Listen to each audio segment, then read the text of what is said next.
to Make Me a Fan. I'm the Jag. I'm Pete. And today we are watching the main event on PWG's Bask In His Glory. This is part of the Re-Education of Jag. Today I'm about to watch a match of two people. Well, I've seen one of them.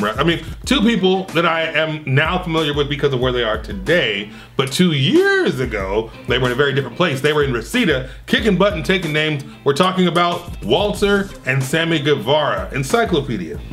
This is the main event of a show that you were at. Yes, it was. You were physically present. We see you in the audience, of course, in the Detroit hat. And of course, as always, he's taking pictures. But here's the thing. I don't know much about Walter. I know a little bit about Sammy Guevara because of the Inner Circle and AEW. Can you please give me Pete's points on Walter and Sammy Guevara and this matchup at this point in time in PWG? Sure, absolutely. So, first thing we need to know about Walter is he's very tall, 6'4", 6'5". So we're talking an actual big guy. He's from Austria, so he's got that big, tough, brute, that German style. He's a former WXW champion, which is the big promotion in Germany. Nice. But then he's also been tied with Progress. And obviously NXT UK. Sure. And everything in the Euro scene. So even then, till today, some of these UK guys, NXT UK guys, are still wrestling for like Progress and WXW. So we see some of that crossover, and that's why we still see people like David Starr being able to wrestle Walter in WXW. Normally that wouldn't happen because obviously David Starr is very anti-WWE. Oh, for sure, yeah. So we don't have to get into that history, but he did wrestle that match with Walter recently. So these matchups can still happen through Europe, but as those contracts come to renew, I would assume WWE is probably going to cut out all those extra UK dates. It'll be interesting to see where the European market goes. But as for Sammy Guevara, obviously he's from Texas.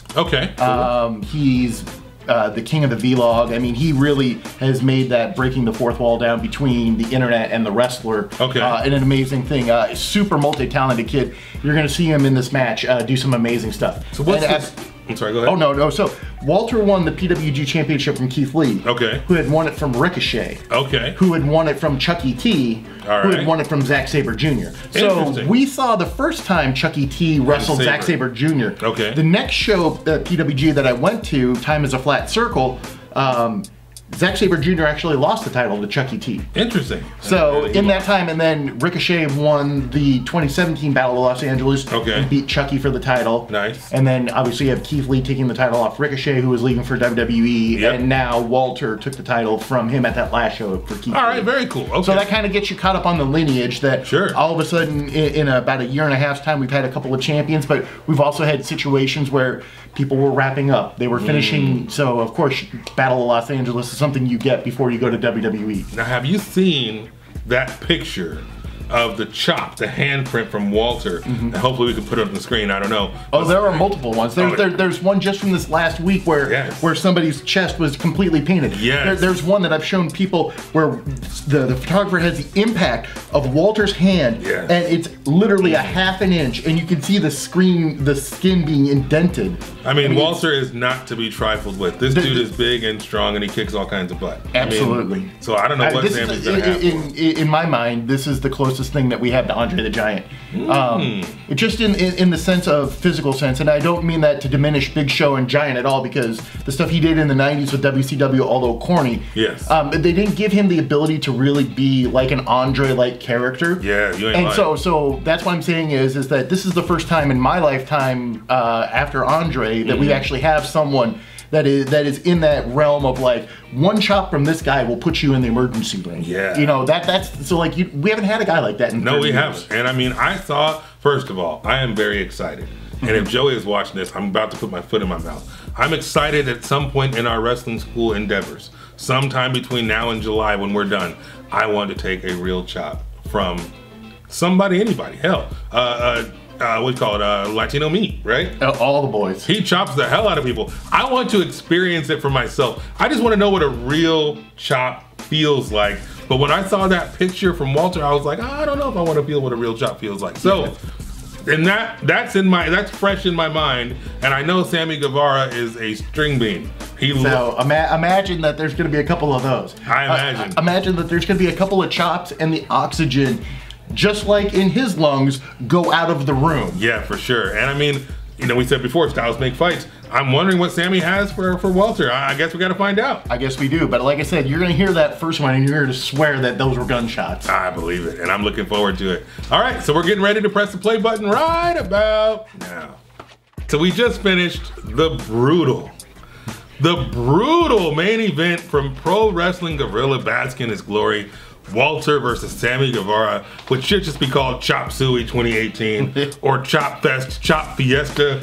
I don't know, man. I have sympathy pain. The instant bruising. Instant bruising across Sammy's chest. Yes. I mean, look, when your wife is about to have a kid or whatever, they say that men sometimes will have sympathy pain. Because you like have sympathy pain for what she's going through. I had sympathy pain for Sammy Guevara because I was like, and I started to like touch my own chest because his chest looked like a big concave. It was brutalized. So what a great match though, especially for you to see like why Walter is such a beast and why. For sure. I mean, this is a small window into what his run as NXT UK champion will be. Nice. Now here's the thing. David and Goliath kind of a story. Sammy Guevara's a heel, he's chicken, he's running out of the ring, whatever. He finally gets his hands on him, chops the living daylights out of him, but then of course Sammy, and the only thing he can really do is work a body part, and he picks the knee. And he works the knee expertly. Sammy Guevara told a hell of a story in that match. I mean, that match is like storytelling personified. That was a hell of a match. Now you understand why he's in the inner circle. I do, but I wish they'd give him something like this to do. There's a lot of that and a lot of wrestling going on, not just AEW, NXT, WWE, a lot of this. This is the problem that you have when there's so many talented people and only so much time for TV. And I'm gonna hate a little bit, AEW has a fear. I mean, they've signed the new TV deal, so they shouldn't be as fearful. Right. But I feel like they have a fear that if they don't put the big names on TV, that they're going to lose viewers. Yeah. And so they keep shoving the former WWE guys down our throat instead of creating new stars like or having people that are minted already ready to go. Yeah. Have them go from that 4th gear to that 5th gear. Find that or whatever the next gear is. Exactly. It takes them to that next level that says, oh my God, these guys are must watch. I mean, it's Moxley's good.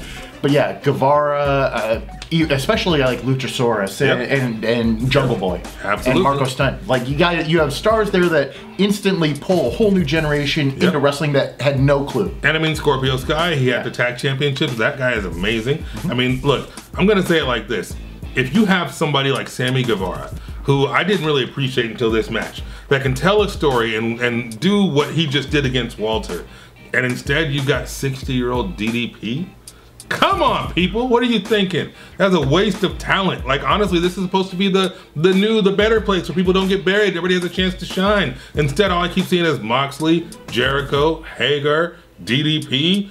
Come on, guys, give me something else. Look, this isn't about AEW. This is about PWG, and PWG delivered on this card. Best of the best. Yeah. Now you know why it's the Super Indie, because it's the chance, like we were saying, is there's very few places for some of these contracted people to ever get together and work. So if they're going to work a match together, you best believe that it's going to be worth your time, your money, and the effort. And this was most definitely worth the time, the money, and the effort. When it comes to the Re-Education of the Jag, I now understand better than before why you chose PWG, because PWG is a collection of stars. PWG is a collection of top shelf matches. I mean, 6 out of 7 are recommended by freaking Cage Match and Dave Meltzer. You can't get much better than this.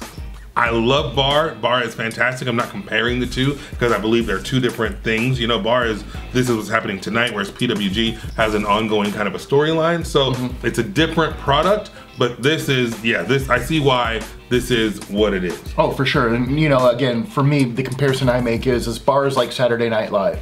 Saturday Night Live, the greatest part about it is it's a consistent brand with a product. There are people that are known to always have been there. And some people come, some people go, and people come back. And that's the beautiful part about independent wrestling versus a PWG. Like we said, this is the if there's Broadway, this is the big one. Yeah. That this is the place to be seen, get seen, and move on to that next place to say, guys, hi, I'm Pete. I'm ready to show you I've got everything that it takes to go to the next place. Exactly. And when you look at the matches that we've watched from PWG, it's a who's who of who's wrestling now. Sammy Guevara, Walter, Ricochet, Leo Rush, Keith Lee, Chucky T, Trent, you know, like the list just up and down the list. All these people are, most of these guys are working on Wednesdays, which is the greatest thing in the whole world. Which is fantastic, actually. Wednesday is an embarrassment of riches, as a good friend of mine once said. And you know, another friend of mine, actually same guy, likes to say, absolutely. And this was absolutely a hell of a show. Encyclopedia, you're batting 1,000. I don't know what the score is now, but you're undefeated. You're undefeated. So I don't know what's happening next. Actually, I think I do know what's happening next. We're gonna go see some live wrestling. I think we are. I think people are gonna start to see some bar wrestling, because we just saw this past Wednesday. I know that we're talking to you guys in the future. Yes. But the next thing you're gonna see is our recap of bar wrestling. Hell yeah. So make sure you come back tomorrow at 9 a.m. Pacific time, noon Eastern, to check out our prolific and gifted recap of bar wrestling. Is it 53? It's 53. And this is the opening match, and as we know, guys, this has to be a hot one, so this is going to set the pace for the day. So I hope you enjoyed the video, and we'll see y'all tomorrow.